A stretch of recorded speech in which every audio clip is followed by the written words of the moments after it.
Apa toh?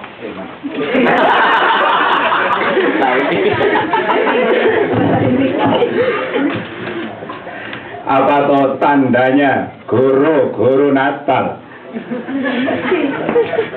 Ini untuk orang Jawa itu kenal, tapi untuk yang di luar Jawa mungkin sedikit-sedikit saja. Apa tandanya Natal? Ada berbagai macam simptom, ada berbagai macam tanda nyata sebagai peristiwa Natal. Ada gua atau kandang hewan, ada patung lembu, patung kambing, unta, dan juga tidak ketinggalan lebih-lebih yang suka RW. Ada patung anjing, juga para gembala yang menggembalakan berbagai macam binatang. Tiga raja khususnya pada peristiwa Epifani, Baltasar kalau tidak keliru, Kaspar dan Melchior, lengkap dengan persembahannya berupa insen, kemenyan, dan juga emas sebagai persembahan.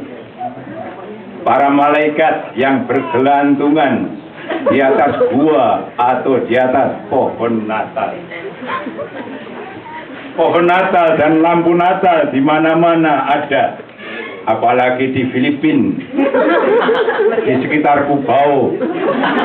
Mulai September sudah dibangun berbagai macam tugu Natal, juga lagu-lagu Natal di jeepney, kendaraan umum, tetapi juga di bis malam dari Cubao sampai Baguio City. Karena saya mengalami pada waktu itu. Sehingga ada yang berkesan Natal menjadi kurang begitu mengesan lagi, karena sudah dimulai sejak bulan September. Jadi kalau sudah ada ember itu artinya Natal sudah dimulai. Berbeda dengan Semarang, di mana saya tinggal. Namun semuanya baru sah sebagai Natal bila ada patung Maria, Yesus, dan Yosef. Tapi sini juga tidak ada. Itu ada. Gambar, ada gambar, itu bukan patung. Namun demikian yang dirayakan Santo Niño, Yesus sendiri. Kemarin ada yang membahasakan Santo Niño itu bahaya katanya, karena ada di Vietnam atau Thailand itu ada Santo Income, karena mendatangkan income. Tujuk saja, tidak usah merasa sakit hati. Saya dengar kemarin waktu mendengarkan kuliah.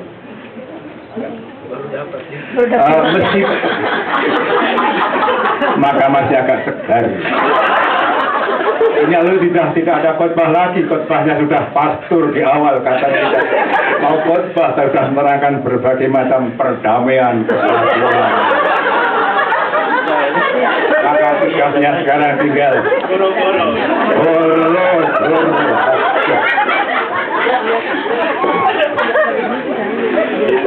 meskipun tidak ada patung Yesus, Maria, dan Yosef, tetapi patungnya sudah ada di dalam hati masing-masing.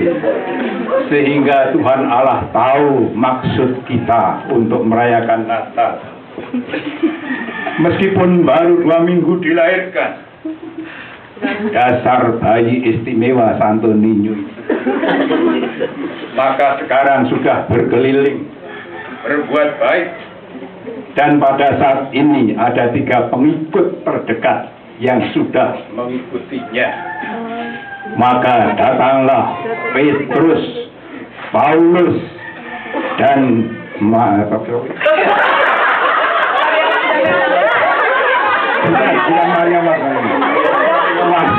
wanita Samaria. Amin, my dear brothers and sisters. Wanita Lampung ini. Walah. Wanita Lampung. Yesus Ngobrol. Ini Dalam kenal Berwina Puru.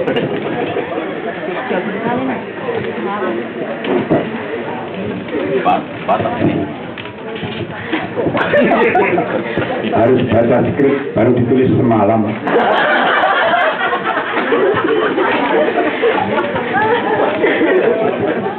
Ini Yesus. Di sebelah kanan saya Paulus, di sebelah kiri saya diberikan. Petrus yang paling sudut, yang paling cantik itu wanita Samaria. Ini wayang Wahyu, menerangkan sejarah. Nanti keterangan pada akhir. Hai Petrus, engkau tampak berkeringat dari mana dan mau kemana? Kok kelihatan agak ceria. Saya ini baru terbang dari jalur Gaza, Guru. Di sana tidak ada perdamaian. Saya dengar di Filipina akan ada perayaan Natal Indonesia. Maka saya datang ke sini, siapa tahu dapat ini dan itu. Kurang-kurangnya rokok Indonesia. Petrus, beberapa hari saya bertemu dengan Petrus Yuwono. Sudah tahu rokok. Saya minta untuk dikurangi merokoknya. Jangan terlalu banyak berpikir soal gudang garam. Jarum lebih murah.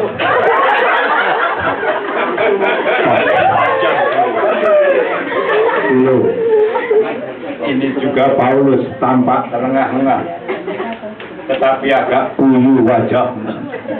Saya Guru. Dari mana dan mau kemana Paulus? Saya dengar ada wayang. Saya seumur-umur tak pernah ikut wayang. Baru kali ini pegang wayang. Hanya di Filipina saya tahu wayang. Demi menjaga perdamaian. Supaya tidak ada perselisihan seperti wayang. Karena ada pesta wayang, pesta Natal. Makanya saya datang Guru. Jangan dikatakan semua, nanti habis bahannya.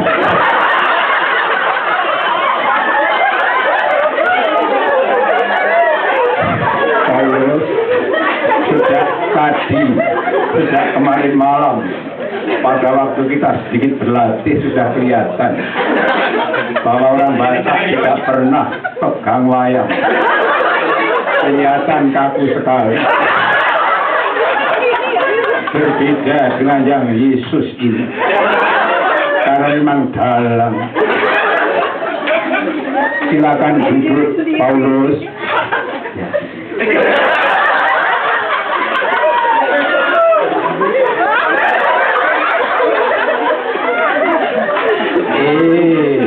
Kalau tidak salah, ini satu-satunya wanita. Kalau tidak salah, ini wanita Samaria. Bajumu kok necis. Ada apa wanita Samaria datang ke sini? Ini Guru. Saya diundang Romo Ake untuk ikut perayaan Natal bersama PMMK PMKIF. itu Guru, dan diminta jadi konduktur. Memang rasanya punya bakat untuk menjadi kondektur. Bukan konduktor, tapi kondektur. Kondektur jeepney. Katipunanku bau. Jadi kalian datang ke sini akan merayakan Natal bersama di rumah keluarga. Guru Bapak, Guru dan Ibu. Dan pada bulan Desember kemarin saya berkesempatan pulang ke Semarang juga untuk merayakan Natal. saya berkesempatan membaca pesan Natal dari KWI PGI 2008. Hiduplah dalam perdamaian dengan semua orang. Itu tema yang disampaikan oleh para bapak gereja kita di Indonesia. Terus saya guru, meskipun kamu kurang begitu brilian, mengapa tema itu diangkat? Bagaimana kaitannya dengan persaudaraan atau perdamaian di tanah airmu, Petrus? Sesudah 2000 tahun, hampir 2000 tahun, saya jadi primus inter pares. Jadi katekis kemana-mana ngajar perdamaian. Ternyata di tanah air kita itu, bukan di sinilah, di sana di selatan itu, masih terjadi banyak pertentangan. Apa saja?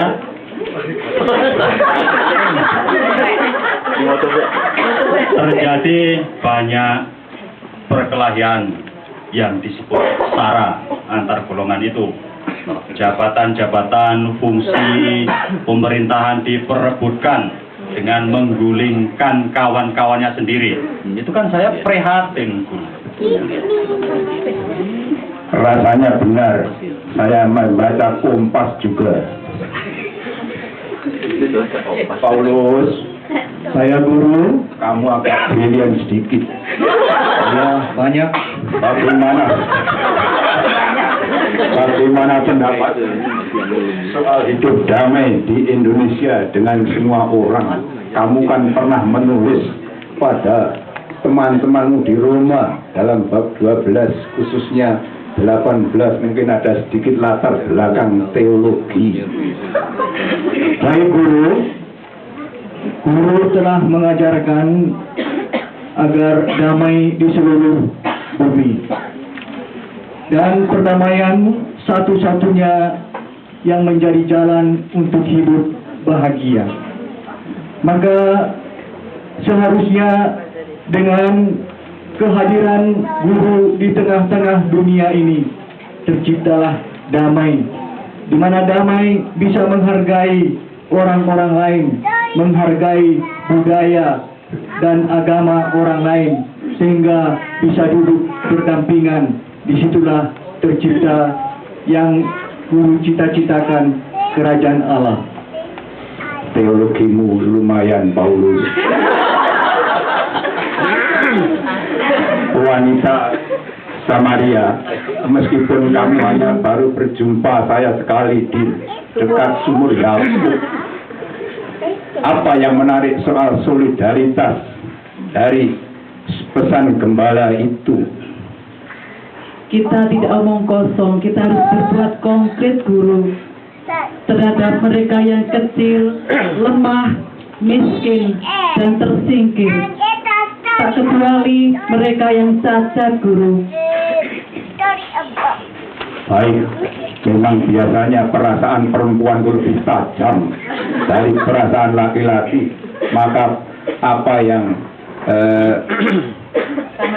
wanita Samaria kelahiran Tanjung Karang, Lampung Selatan, ini merupakan proposal nyata untuk dihayati dalam hidup sehari-hari. Kembali pada Paulus, saya guru, meskipun pipimu agak kecil, belum begitu gemuk, ada ungkapan, kalau ditampar pipi kanan, beri juga pipi kirimu. Kalau diminta bajumu, berikan juga celanamu.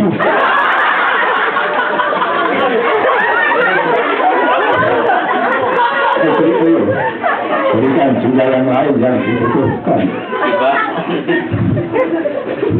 Terus kamu diam dulu ya. Paulus, ya guru, kalau diminta menemani jalan 1 kilometer, mesti 3 kilometer. Bagaimana dari pengalaman konkretmu, Paulus? Baik guru, Guru mengajarkan kami supaya berbuat nyata. Ditampar pipi kiri, diberi pipi kanan. Untung saya masih punya pipi. Tapi ajaran guru sangat sulit untuk dijalankan. Memang gampang untuk dikatakan, tetapi sangat sulit untuk dipraktekkan. Inilah yang mau saya perjuangkan guru untuk besok, lusa, sehingga saya bisa mengikuti ajaran guru. Karena inilah jalan satu-satunya untuk menciptakan perdamaian, guru. Bagus sekali, Paulus. Petrus. Guru, cepat. Saya mendengar bahwa Petrus Yono belum pernah bertugas di paroki. Siapa bilang 2 tahun sudah. Tapi baru-baru menjadi guru. Lupa. Bagaimana perjalanan hidup umatmu di paroki? Apakah hidup berkeluarga juga baik? Hidup membiara yang ada di parokimu? Mereka sekurang-kurangnya yang saya lihat tidak mencontoh saya. Saya kan punya mertua, walaupun istri saya tidak tahu entah di mana, karena tidak disebut dalam Injil. Tapi mertua saya waktu saya sakit, saya undang guru. Waktu mertua saya sakit, saya undang guru dan disembuhkan. Saya sayang sama mertua saya. Lalu, ya sorry to say ya guru ya, saya ini kan projo pertama. Jadi barok. Iya. Saya tahu bahwa di antara kami 12 itu sering terjadi konflik, berebut kekuasaan. Yohanes sama Yakobus minta kursi di sebelah kanan sebelah kiri, lalu kami bertengkar. Saya kira ketika orang-orang lain mendirikan biara, rumah-rumah, rumah apa? Ya biara ya. Soalnya saya projo, saya tidak tahu. Rupanya di sana juga terjadi konflik, iri hati. Katanya kemiskinan kok punya barang-barang, yang punya tidak mau bagi sama orang yang lain yang tidak punya. Lalu yang tidak punya menjadi iri hati. Nah, itu pengalaman saya melihat biara-biara. Saya tidak tahu guru saya projo. Saya tahu projo itu memang tidak tahu apa-apa.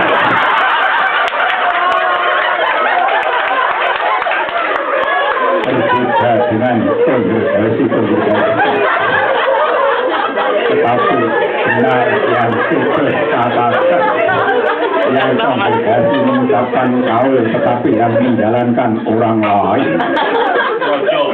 Projo. Wanita Samaria. Injil guru. Menurut yang kamu alami, apa ciri hamba-hamba yang baik yang diharapkan oleh gurumu dan rabimu? Seingat saya guru, sebagai hamba yang baik harus bersikap rendah hati, siap sedia dan terbuka untuk melayani. Itu guru seingat saya. Yang lainnya lupa. Nanti kuliah lagi.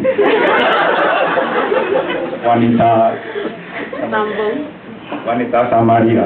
Oh, lupa terus.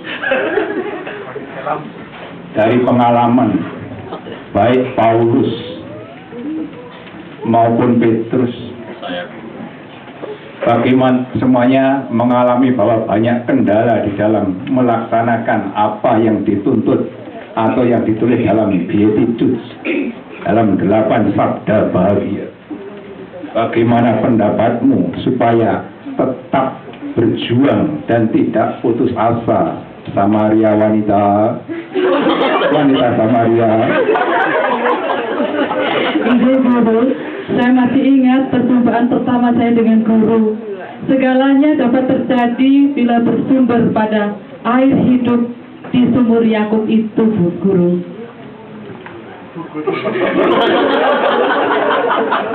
Paulus, ya guru, bila kamu dijahati oleh orang lain, apa yang kamu lakukan, Paulus?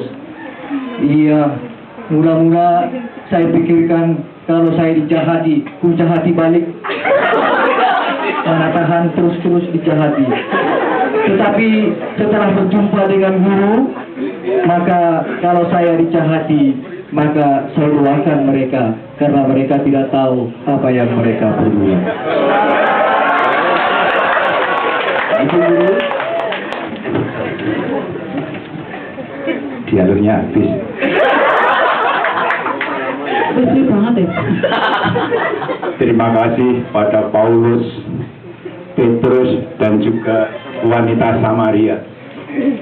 Kita semua di sini menjadi umat Allah yang sudah dikuduskan lewat pesta pembaptisan kita masing-masing.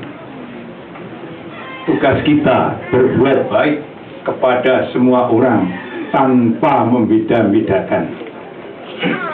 Meskipun orang lain berbuat jahat, kita tidak boleh membalas dengan kejahatan. Apapun harus kita terima. Di dalam hidup berkomunitas juga kadang sulit. Dalam hidup berparoki, yang projo di paroki banyak juga yang tidak disukai oleh umat. Yang hidup dalam komunitas juga kadang tidak rukun. Ngomong bareng juga sulit. Kadang juga rebutan uang saku. Namun demikian, seperti pengalamanmu wanita Samaria, bahwa air kehidupan yang Anda dapatkan dari saya sebagai sumber air hidup, itu yang akan meneguhkan perjalanan kita. Maka tugas kita untuk membawa damai kepada semua orang. Kemarahan, kebencian, dan juga kemalasan hanya akan membawa perpecahan dan bencana hidup bersama. Maka saya punya beberapa pesan. Di dalam hidup sehari-hari ada 3 kata ajaib. Bukan bayi ajaib, tetapi kata ajaib. Terima kasih. Apapun yang kita terima, mesti kita mengucapkan terima kasih. Thank you very much. Selamat. Juga kalau kita minta bantuan pada orang lain, jangan seperti perintah kepada batur. Batur itu bat-batane tutur, itu pesuruh. Lalu begitu saja dengan teriak dari kejauhan, tetapi dengan kata halus tolong atau minta tolong, apakah dapat membantu aku? Kalau juga kita berbuat kesalahan, minta maaf. Maaf, saya salah. Maaf, saya hilang. Maka 3 hal itu akan menyuburkan hidup bersama kita sebagai umat yang bertugas untuk mewartakan kedamaian kepada. Saya sudah haus guru 5S itu cepat. Ini Paulus, Petrus, meskipun kamu wanita Samaria menenggai, diam saja, diam saja, tapi sudah haus. Maka terakhir saya membawa 5S. S supaya membawa kesegaran. S yang pertama, salam. Maka kalau bertemu kepada setiap orang, berilah ucapan selamat, salam. Selamat pagi, selamat siang, selamat sore, selamat malam.